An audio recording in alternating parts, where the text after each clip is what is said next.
السلام عليكم ورحمة الله وبركاته. وأنا عبد الرحمن عبد الله عمر وحنيجي توين دونا مولد عروت وأنا تيفيجي من نما كسر لواد مولد عروت وحاتنا وحنروح بدونا هستي هدية دان كنا هدي إلهي سامح حتى نروح نوصل بدونا في الكرتون أنت كده وحنيجي نشيل دونا هستي عنك قدرنا كسر لواد نتكوب aan ka dooranay heestii caanka Soomaaliya.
وحنوصل بدونا هستي هدية دان.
وشي قد بنا في الكرتون كي أتشعل أيضا عروض.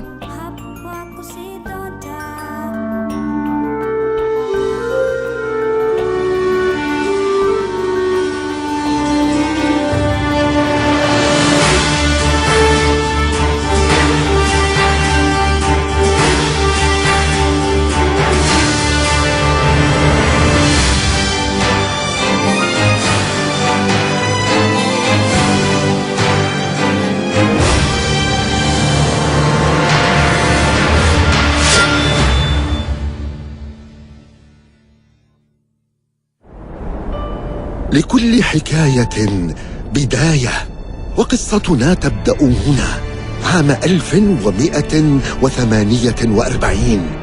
المكان سوريا. على مشارف المدينة الجميلة دمشق.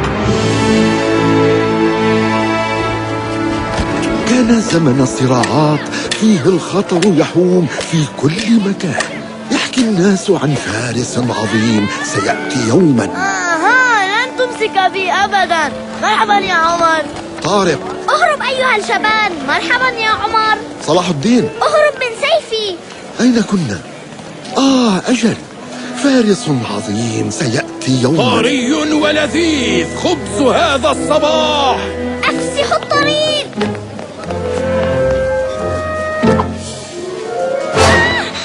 يا لها من يد رقيقة. اتركني. للأسف سنضطر إلى قطعها أيتها اللصة. توقفي، عودي إلى هنا.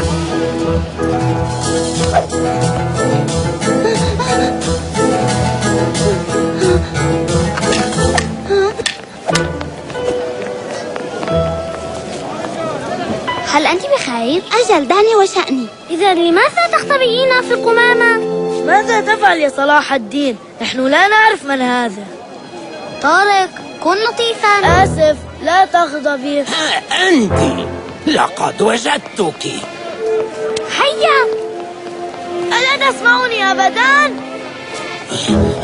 انتظرني.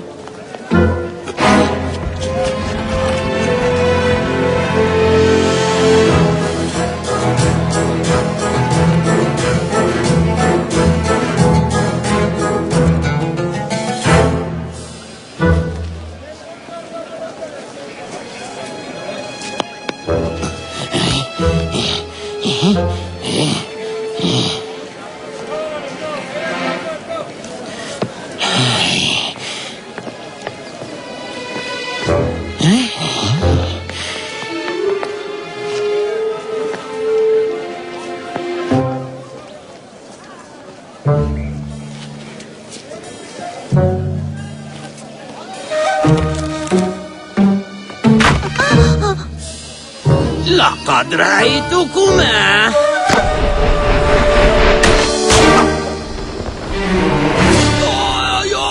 توقفوا! لصوص!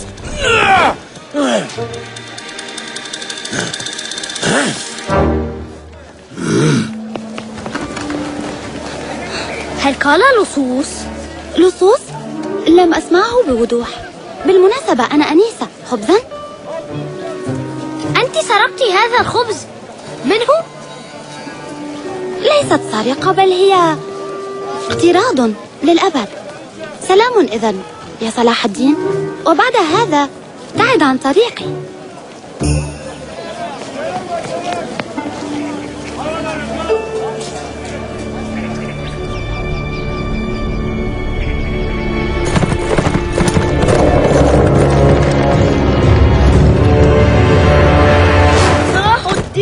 هل أنت بخير؟ ألم يلحق بك؟ يا أهل الشام انتبهوا، الفرنجة يقتربون، فليحمل الشباب والرجال السلاح. هذه أوامر السلطان، أدوا واجبكم، احموا مدينتكم.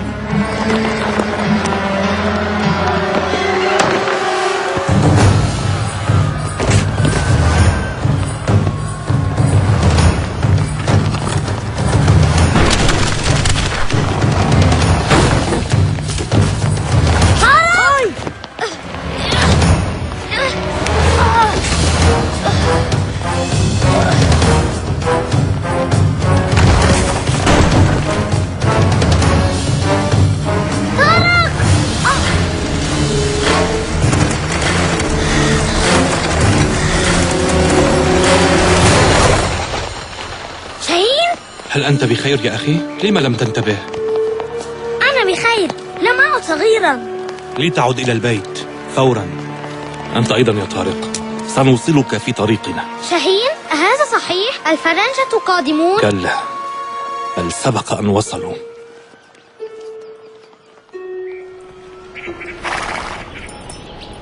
شاهين، هذا السيف كان سيف والدي لسنوات طويلة. لم يجلب له العار مطلقا، وأنا سأكمل به هذه المسيرة. شكرا يا والدي. معكما؟ عندما تصبح أكبر سنا يا أخي. وأطول بكثير. ستكون المعركة قد انتهت. حين تكبر سنجوب العالم معا ونحظى بمغامرات عديدة. أتعدني؟ أعدك يا صلاح الدين.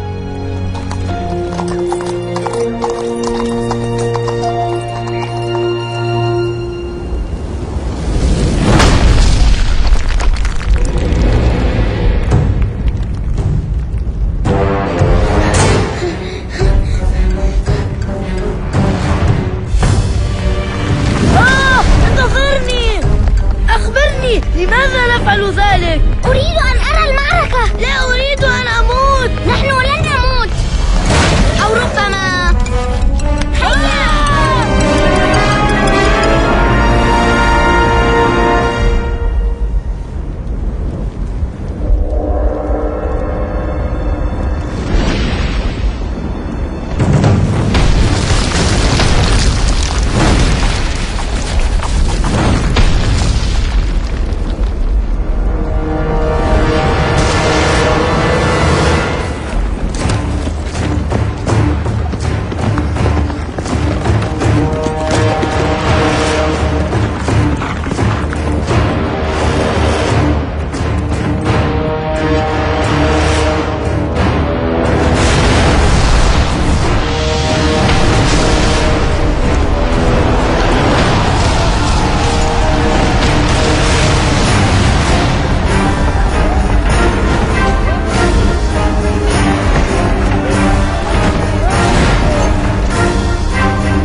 الصحراء بلا ذاكرة، كل شيء تمحوه الرياح والرمال،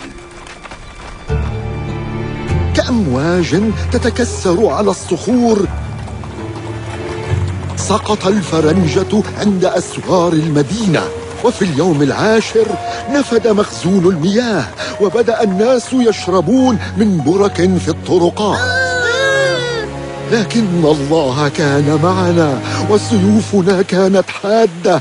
سقط العديد من جنودنا يومها، ضحوا بحياتهم كي تبقوا أنتم أحرارا. يكفي هذا لليوم يا صغار. لا.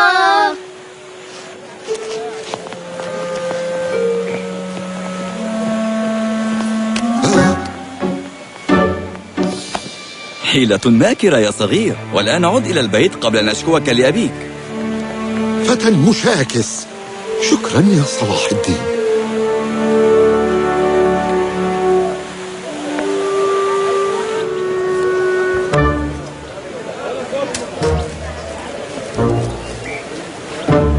لا أصدق، كل هذا من أجل جوهرة؟ ليست أية جوهرة، بل نجمة فارس. إنها أغلى ياقوتة في العالم كله، أكبر من كف اليد. حسنا، ولكن أخفض صوتك. لا تقلق، سنوصلها إلى مصطفى ونستريح من القلق. مثير للاهتمام. صلاح الدين، ماذا بك؟ لم أخبر أبي بخطتي. إنه لقد رسم لي حياتي كلها. يريد أن أدخل الجيش وأحارب باسم السلطان كما فعل أخي. وماذا تريد أنت؟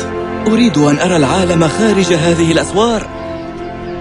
هذا ما أريد، ولكن علي أن أشرح هذا لأبي. إن هذا قرار شجاع جدا. الوداع يا عمر، سأشتاق إلى أحاديثنا. وأين صديقك المتهور؟ طارق؟ إذا كنا سنرحل فعلينا أن نجد عملا.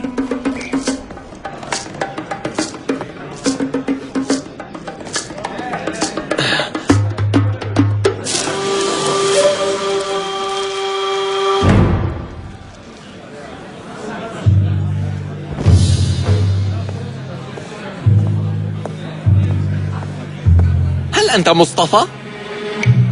وماذا في ذلك؟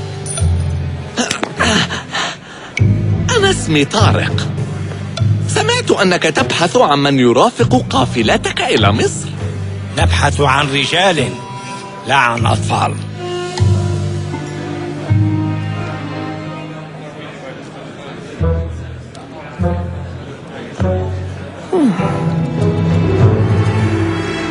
نحمل معنا بضائع غالية جدا. أنا لن أضيع وقتك. سمعت أنك رجل ذو بصيرة.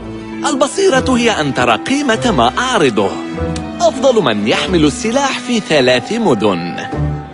ذلك هو أنت يا طارق؟ أنا؟ لا لا لا لا، أحسن استخدام القوس، لكن السيف ليس لي. عن الفريد والوحيد صلاح الدين. صلاح الدين. من؟ أمي، لقد رجعت.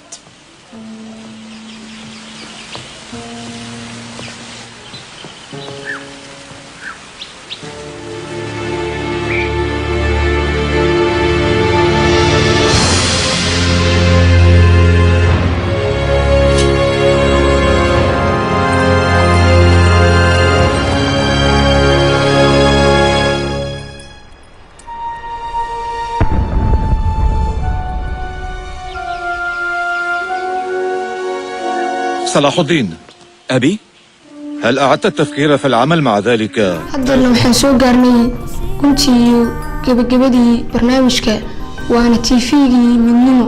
waxaa idiin soo jeedin doona anigoo ah cabdiraxmaan cabdulaahi cumar oo ah cabdiraxmaan habi. waxaa idinka tegayaa salaamullaahi calaykum waraxmatullaahi wabarakaatu. midnimo TV soo saaristii shirkadda Nuur Al Amal.